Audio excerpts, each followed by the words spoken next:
আজকে আমি চলে আসছি মুন্সিগঞ্জ জেলা টুঙ্গিবাড়ি থানার রাতবুক গ্রামে।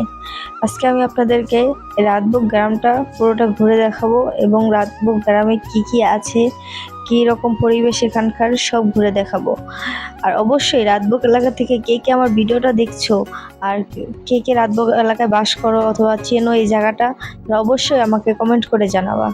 এখানকার পরিবেশ খুবই সুন্দর, দেখতেই পাচ্ছেন চারদিকে কি সুন্দর সবুজ গাছপালা দিয়ে ভরা। তারপরে যে এখানে এটাকে আমরা ক্ষেত বলি, এই যে টমেটো ক্ষেত, টমেটো লাগিয়েছে, কি সুন্দর লাল লাল টমেটো পেকে আছে কিন্তু ছেঁড়ার মানুষ নেই। এই যে এখানে কত বড় একটা পুকুর আছে, আসলে এই এলাকাটা ভোরেই আমি দেখলাম, হেঁটে দেখলাম একটু পরপরই বড় বড় বিশাল বড় বড় পুকুর। আর এটা হলো হিন্দুপট্টি, এখানে হিন্দুদের বাসা আমি দেখি অনেক বেশি, এখানে অনেক হিন্দুরা বাস করে এই পাশটা দিয়ে। এখানে একটু জুম করে দেখে, এখানে দেখেন কি সুন্দর টিনের ঘর, এখানে টিনের ঘরই বেশি, ওইখানে তেমন বিল্ডিং দেখা যায় না। বিল্ডিং বলতে ওই যে দূরে একটা গণেশার বাড়ি, অনেক বড় একটা বাড়ি, এখানে অনেকে ঘুরতে আসে। আমরাও ভাবছিলাম ঘুরতে যাব, ঘুরতে গিয়ে আপনাদের একটা ভিডিও করে এই বাসাটা দেখাবো। ওখানে অনেকেই ঘুরতে যায় কিন্তু সময়ের কারণে করা হয়নি, যাওয়া হয়নি।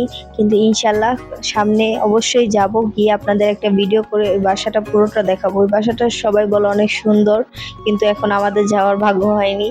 যখন নসিবে হবে তখন অবশ্যই যাব আর ভিডিও করে আপনাদেরকে অবশ্যই দেখাবো। তারপরেই তো আমরা এখন চলে যাব একটু পর।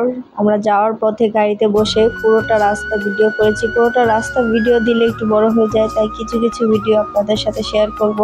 আর এই যে এটা বলুন তো কে চিনেন? আজকে এই পর্যন্তই, আল্লাহ হাফেজ, সবাই ভালো থাকবেন।